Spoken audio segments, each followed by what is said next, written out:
ready for true happiness, for deep fulfillment, for feeling alive, on purpose, and in control of your life again? It's time to be the bold, brilliant, beautiful woman you were born to be. Welcome to the PurposeGirl podcast. I'm women's happiness and life purpose expert Karen Rockkind, and I'm going to teach you how to live on purpose, feel alive, and be happy in every aspect of life. I'm going to get real about my life and interview women who are living on purpose so that you can finally live yours. Welcome to the show.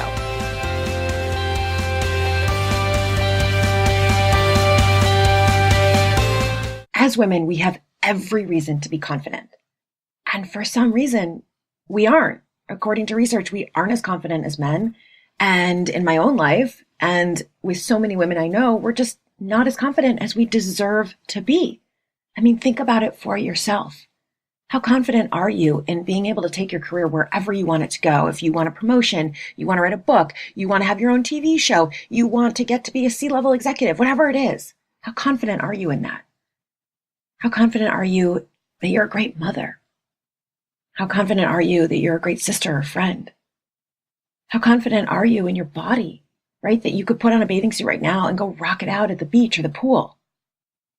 As women, we have so many reasons. We are sexy, hot, interesting, and we lack confidence. And it's impacting our ability to be successful. It's impacting our kids. It's impacting our families. It's impacting community. And we're going to talk about all of that today on the PurposeGirl podcast and how you can gain more confidence, because I know you deserve it. And you're going to want to stay tuned until the very end, because I'm going to give you purpose power tools in order to become more confident and talk about an idea of how we can come together and support each other in becoming the most confident, happiest, most successful women we could possibly be. So make sure that you stay until the end of this episode. So women have every reason to be confident. We deserve it. And yet it makes sense why we might not have it. I mean, when we look around, according to the Center for American Progress, only 4.5% of CEOs are women. Only 19% of board seats are held by women. Only 25% of executive and senior level officials and managers are women. And so perhaps we're less confident because we look up at the C-suite executives, we look where we want to go, and we don't see role models. It just seems like, yeah, there's half of us in the workforce, because there is, but women aren't making it to the top. And so we get this perception that it's not possible.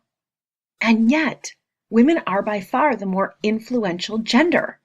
This is why we deserve to start acting like it. I mean, if you think about it, women still run the households. In fact, research shows that even though men do more, right, in heterosexual couples, men are doing more of household chores and care of children than they used to.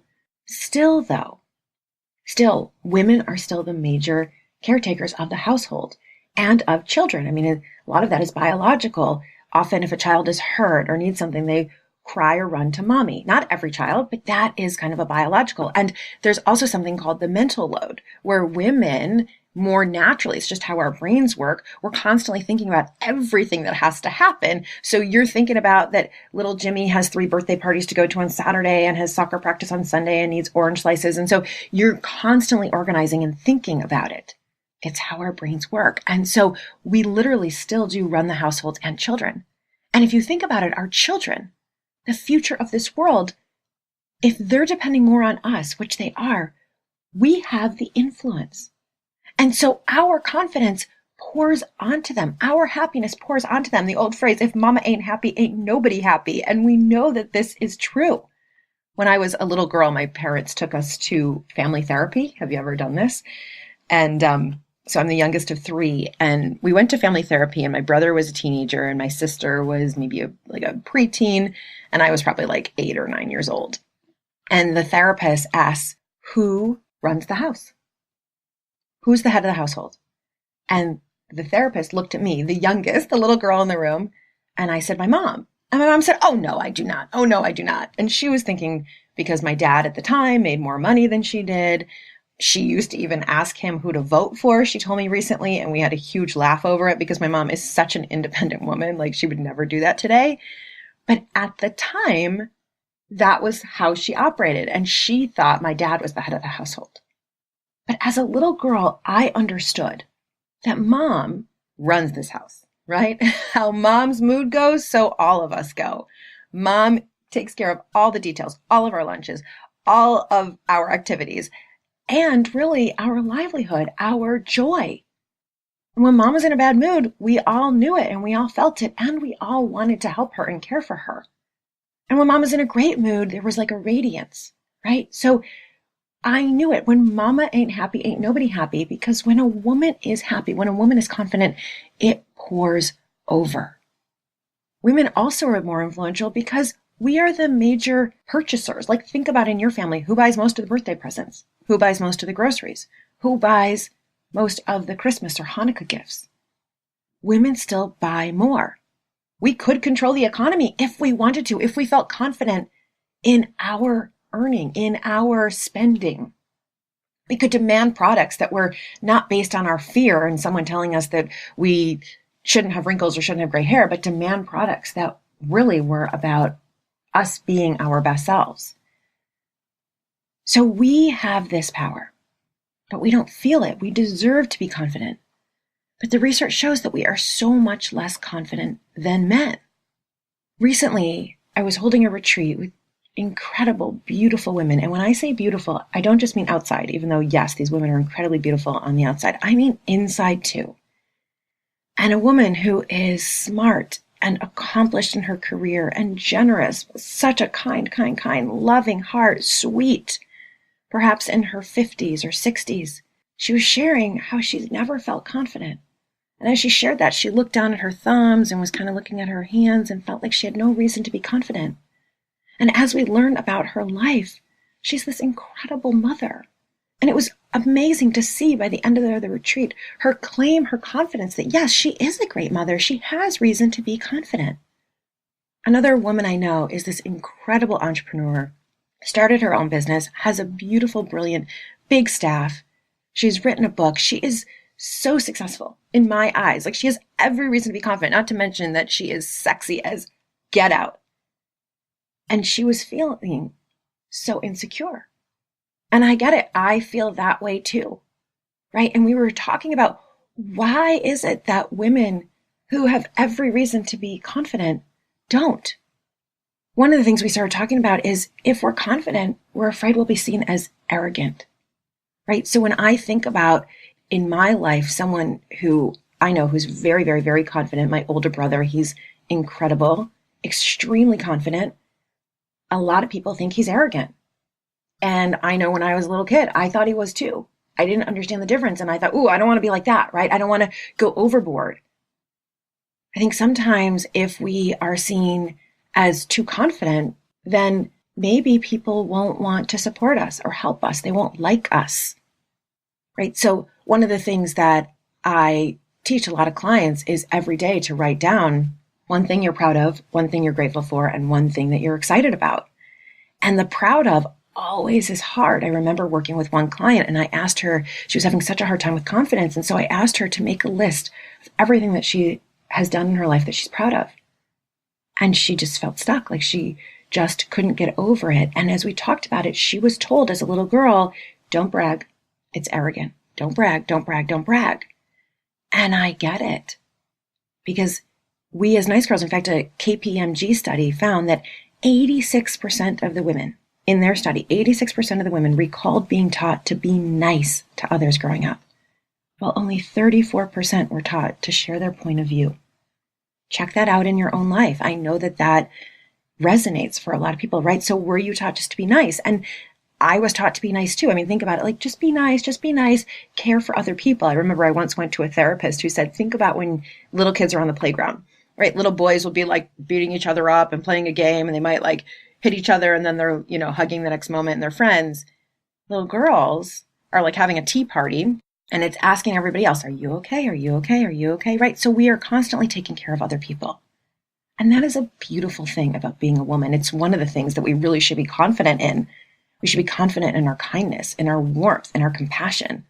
And a lot of research studies are now showing that those are the attributes that actually companies want, right? What was quote unquote called soft skills are the skills now that are actually leading to more success. And this is an incredible opportunity for women to realize that we should be successful right as we are. In fact, a professor in organizational behavior in Berlin, Laura Guillen, I hope I am pronouncing her last name correctly, she found that what actually is helping women get ahead in their careers is how caring they are and how warm they are to others, because that makes other people want to work with them more. And so it's interesting, like this thing that's very naturally feminine. And listen, we all have feminine and masculine qualities in us. So in order to be confident, we don't have to be hard and aggressive and arrogant. We can be confident in our warmth, confident in our compassion. And according to this research in Berlin, it's actually going to help us get more ahead.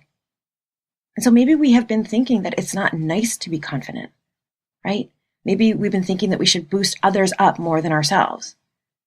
Can we do both? Can we be confident and boost others up at the same time?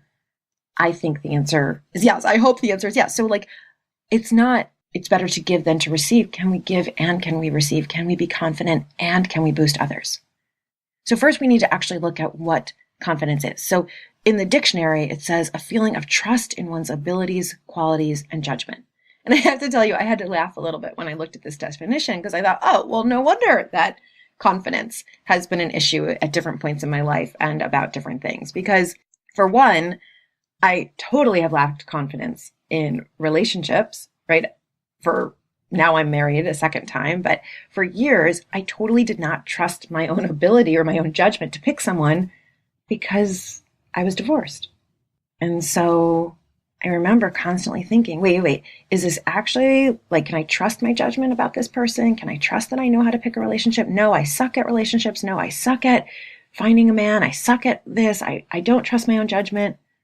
And then through therapy and coaching and really looking at myself, I would look back and think and understand that actually as the youngest of three, I kind of learned to never trust my judgment because there were a lot of times when I had an idea about something and my older siblings or my parents would tell me, no, that's not right. Do it this way. Do it that way. This is how we do it. And so I constantly learned that other people know more than I do. Other people have the right answers and I don't. And so even now, I'll sometimes have an idea or have a thought, and then I'll question it. And it's been a huge learning for me to trust and trust and trust in my own voice and be able to distinguish the difference between all of their voices and the fear voice and the confident voice, right? So we develop this fear. A few episodes ago, I talked a lot about fear. Fear is really just like our inner best friend. It seems like one of my mentors has called it an inner mean girl, Christina Rilo. You might think of it as an inner critic, and it's really just trying to be your best friend. Because when I was little, if everyone else in my household was telling me to do something one way, but I wanted to do it another way, my fear voice developed in order to kind of be my best friend and say, no, do it the way that the family does it in order to be liked, in order to be loved, in order to be approved of.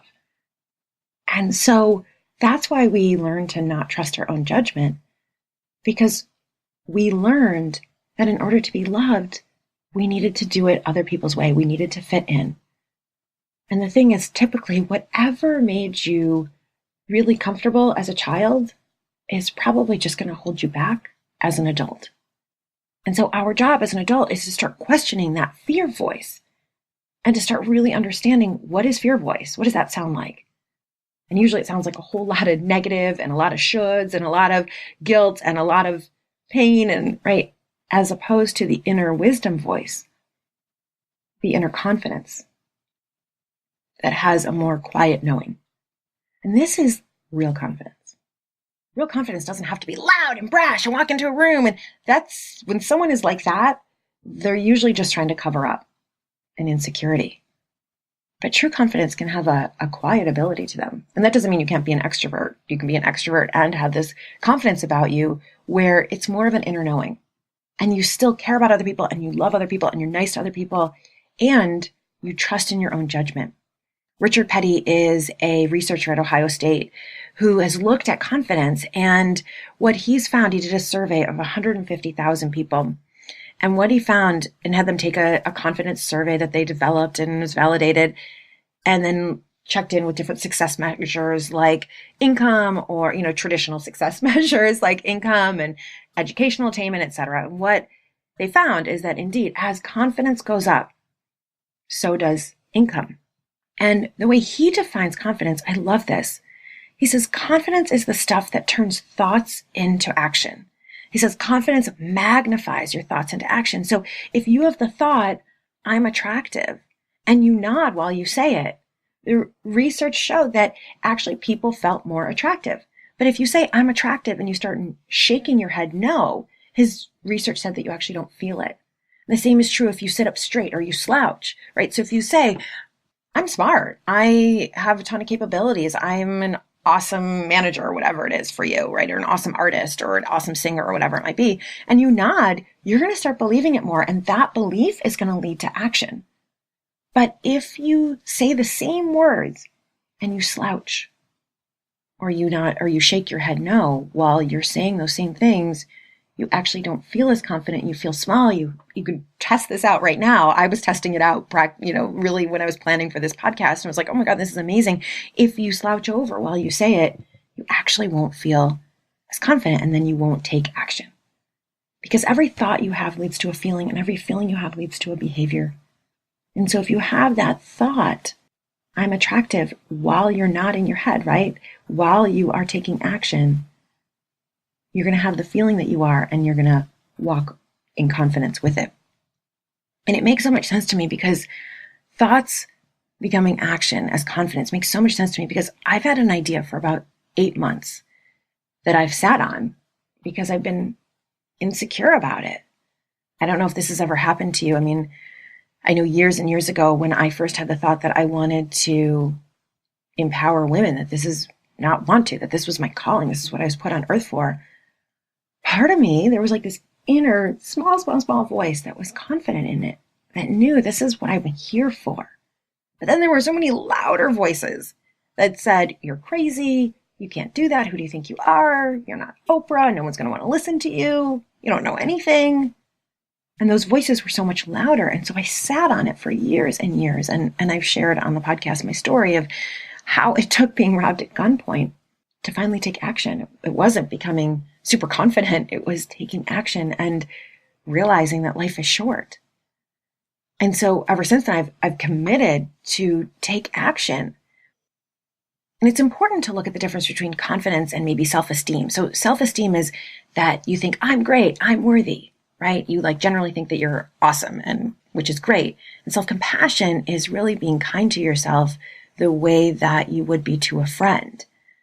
But self-confidence, right? And we want all these things. Self-confidence is like magnifying that thought that you can do something, that thought that you are capable, that thought that, hey, I can go do that. If so-and-so can do it, I can do it, or I'm smart enough, and putting that into action. But for some reason, as women, we have so much less confidence. A study of third-year medical students found that female medical students were significantly less confident than male students. So what's incredible about this is that these female medical students had just as much competence as the men. Just as much competence. But they had less confidence. And what it did was actually increase their anxiety, especially in issues related to their competence. So these female medical students were as competent, but had more anxiety and less confidence. And then, of course, that just played on itself. And I wish that it was just isolated to that one study, but many studies have repeated this. There was a study about nursing students where nursing students took a self-confidence scale, and the female nursing students had less confidence than the male nursing students. In fact, they were significantly less confident. And again, the female nursing students had just as much competence.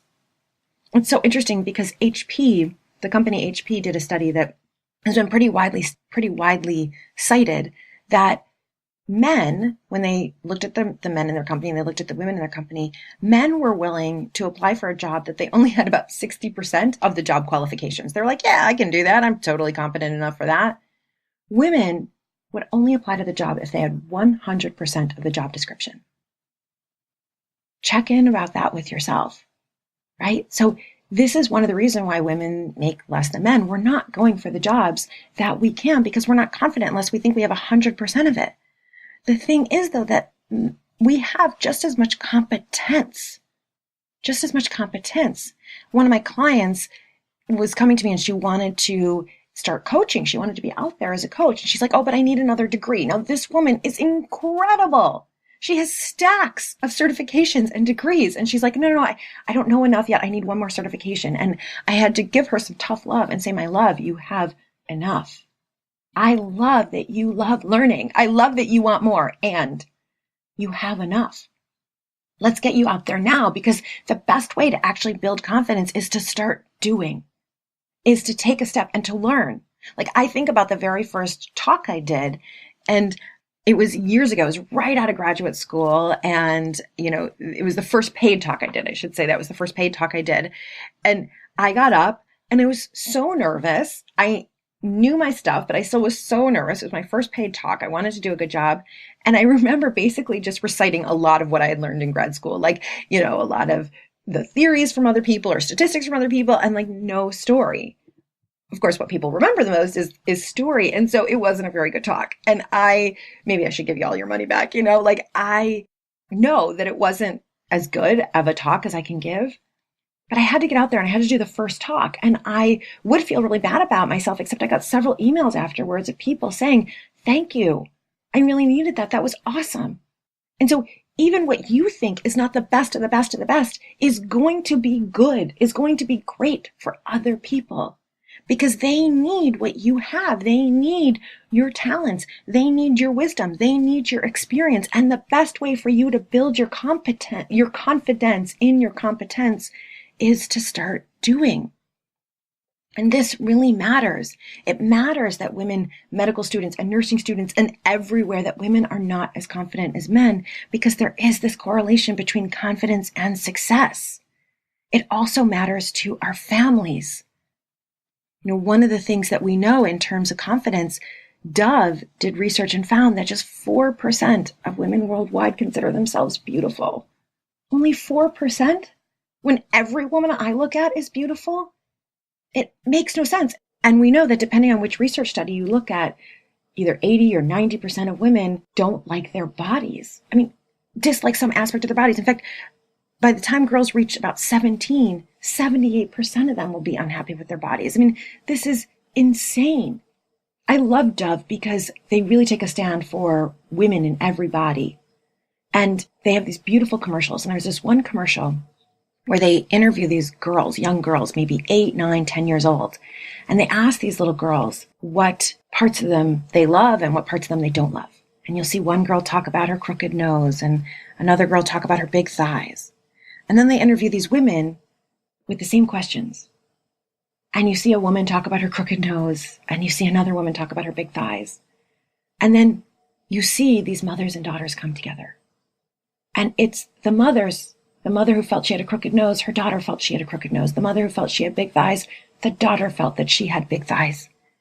Now, I'm sure if I asked those mothers, they would say they don't talk about that in front of their kids. Like almost everyone I know says, no, my kids don't know that I hate my body, or they don't know that. Yes, they do. Yes, they do. Our kids are learning from us, and it doesn't have to be what we say. It's what we do. It's our attitude. It's our confidence. It's our belief in ourselves. All it takes to change an entire generation to love their body is for us to start loving our body right now as is, for us to say curves are beautiful and thin is beautiful, larger is beautiful, big boobs are beautiful, small boobs are beautiful, everything is beautiful. That's all it would take. If we all just believed that, right? Because who decided anyway what our body is supposed to look like? Who decided? If you go into any museum and you look at paintings from a couple hundred years ago, women who were voluptuous and curvy, that was considered the most beautiful. If you were too thin, you were probably thought that you weren't beautiful. And you were probably trying to gain weight, right? You could have more ice cream. You could have more chocolate. So who decides what beauty is? Who decides what we should be confident in our body? We get to decide. Remember, we're the major consumers. We have so much influence. Can you imagine if we all came together and we all just declared across the world, that's it? We're just going to say every woman's body is beautiful. And we're going to take a stand for every company to say the same thing because we want our girls and our boys to believe that too. That's all it would take for us to start raising a generation that was confident in their bodies, confident in themselves. We have every reason to be confident. And so I want to give you a few purpose power tools in order to gain more confidence in your own life. Number one, look back at your life, and I want you to think about all of your triumphs. I want you to think about all of the things that you are proud of. And it could be that you won an award for something, or it could be that you got all A's in some sort of school. It also can be when you stood up for a friend, or when you showed up for someone in need, or when you volunteered. What are the things that you're really proud of, that you deserve to be proud of? I also want you to look at your life and think, what are the challenges that I've overcome? I was meeting with my client mastermind group yesterday. It's a group of women who either are launching or wanting to build their businesses that are all purpose businesses, doing something that is purposeful. And I was looking around the quote unquote room. It was virtual, online. And I'm looking around, and these women, each one of them had survived so much in life. Each one was so incredibly courageous and strong. One of them is a mother to a child with special needs, and she's such an incredible mother. And she also works full-time for a company and has her own leadership business. And she shares a lot of stories in her leadership training about her son and raising him. And her next desire is to go out and help parents who are dealing with the same special needs. I mean, what an incredible woman. So much resilience, so much strength, so much joy. She's never complaining. She's always full of joy and light. Another woman has been through an incredibly difficult divorce. And yet is a hero. She has her own business, her business is taking care of other people, and being a single mom. Another woman had an accident that left her a paraplegic, and yet she went on afterwards. She not only survived it, she is thriving. She went on to get her PhD, start her own business, meet and marry the love of her life, and now she's going after an adventure sport that is her dream. These are incredible women, and they are not isolated. You are the same. Every woman I know has been through so much. You deserve to feel confident because of what you have overcome. That no matter what you've been through, whether it's infertility or it's a child's illness or it's having your heart broken into 1,000,002 pieces or it's divorce or whatever, abuse or growing up with an alcoholic parent, whatever it is, we have survived so much. And you deserve to be confident because you woke up the next day and you kept going. You went to work. You took care of your kids. You took care of the family. You get shit done. We deserve to say no more of this bullshit that our confidence is based on what someone said our butt is supposed to look like or our belly is supposed to look like. No, we deserve to feel confident because of who we are and what we have done in our lives and how we have shown up. So that's purpose power tip number 1. Purpose power tip number 2. There's a great TED Talk by Amy Cuddy where she talks about how we can become more confident in ourselves. You fake it until you become it. She has something that she calls the power pose, which is standing like with your arms, your fists like on your hips. And you just do that for 2 minutes and you will actually start to believe more of what you think, of the good stuff of what you think. You will feel more powerful. You could do other power poses where you put your legs up on the desk and your hands are behind your head. You're like a, big badass, like executive kind of a person. So you can get into a power pose just for 2 minutes and it will tell your body, we're in charge here. We're in control. We got this. So that's great to do before an interview or before you're going to give your first public talk or something like that. Number 3 is strengths. So I've talked about this on a previous podcast. I love knowing your strengths, knowing what's best about you. You have a different set of strengths and talents and passions and life experience than I do. So that's what makes you special. And so purpose power tip number 3 is know your own strengths, know what makes you special, and be proud of that. One of my favorite tools is called the Values in Action, VIA, Survey of Character Strengths. And basically, if you look at psychologists and how psychologists bill, they diagnose you with an illness. So you go to a traditional psychologist and they have to tell the insurance company here, at least in the United States, that you have anxiety or you have depression. And so you go to a therapist and they will diagnose you as some sort of illness. Well, when the founders of my field, positive psychology, the science of human flourishing, when they were really working on creating this field, they got together and said, could we create a tool that diagnoses wellness and what's right with you? And so a top professor at the University of Pennsylvania and at the University of Michigan got together and they created something called the Values in Action, VIA, Survey of Character Strengths.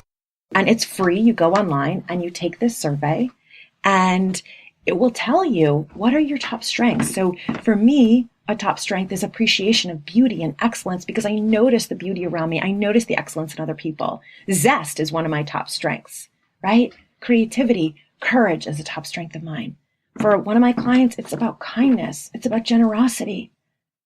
For another, it's about leadership. So who are you? Know your strengths. Know what makes you special.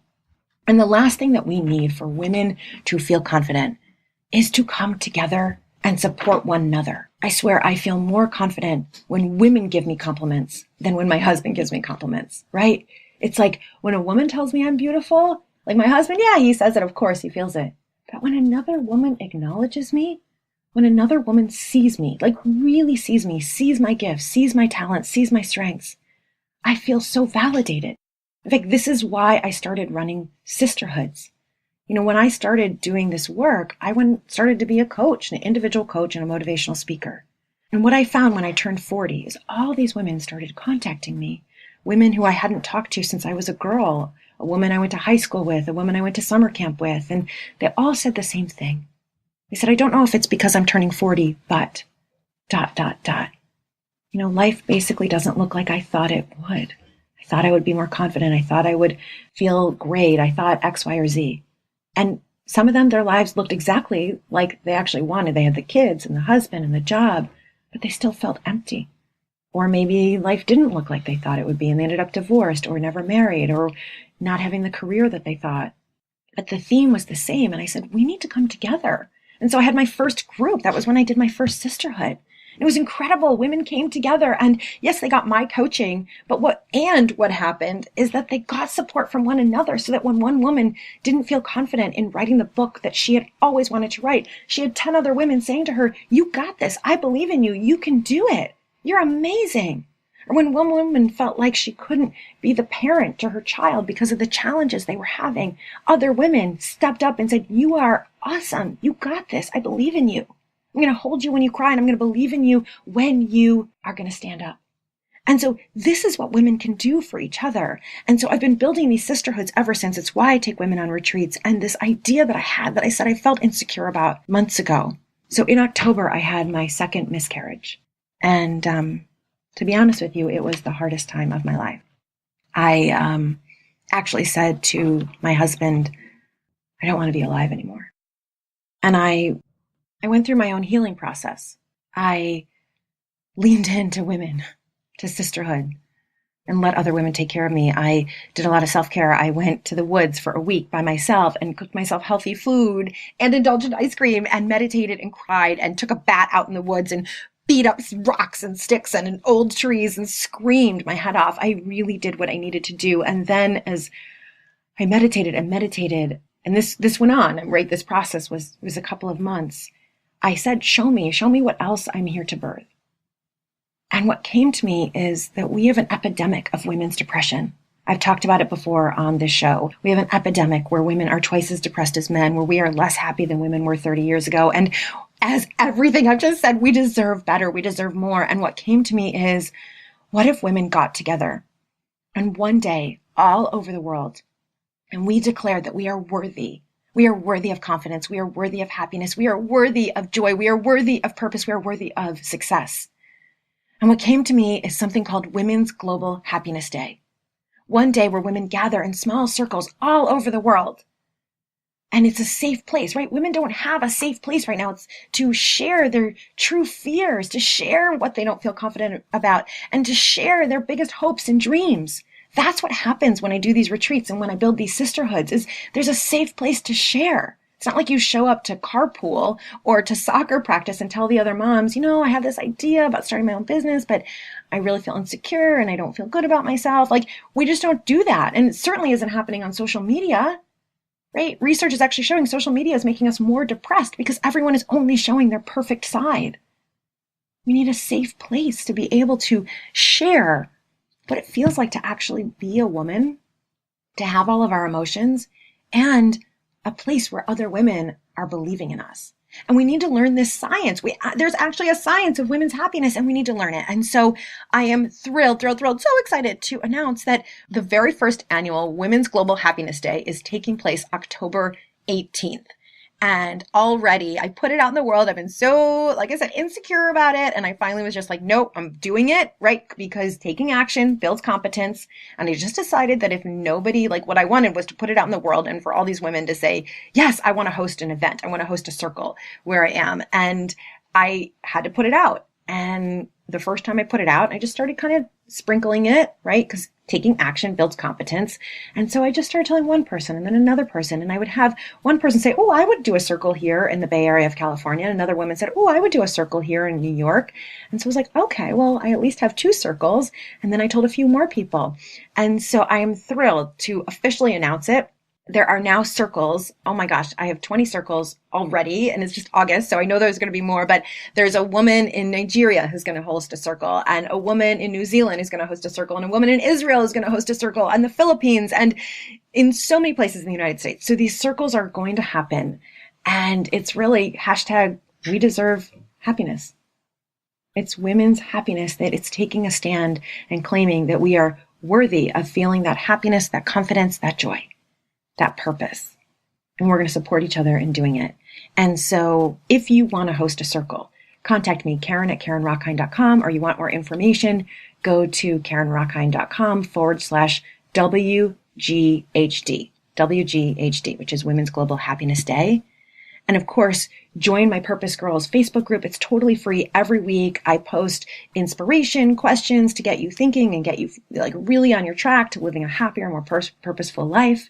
Of course, follow me on Instagram and on Facebook, Karen Rockine, Coach Karen Rockine, and you can get more and more and more information because you don't have to host a group. As we build the groups, we'll be letting you know where they are and where you can join one. And I'll be doing an online event if there's no group near you. So Women's Global Happiness Day is coming. I'm nervous, to be honest. I have a little bit of insecurity about it, and I'm super excited. And this is all about us becoming our most confident, happiest selves because I am confident. Here's one thing I'm 100% confident in, that as women become confident, as women become happier, that's going to change the world because we are the influencers. I'm convinced of this. And so thank you for listening today. Thank you. I hope that this helps you build your confidence. If you like this podcast, please share it. That's the most important thing you could do.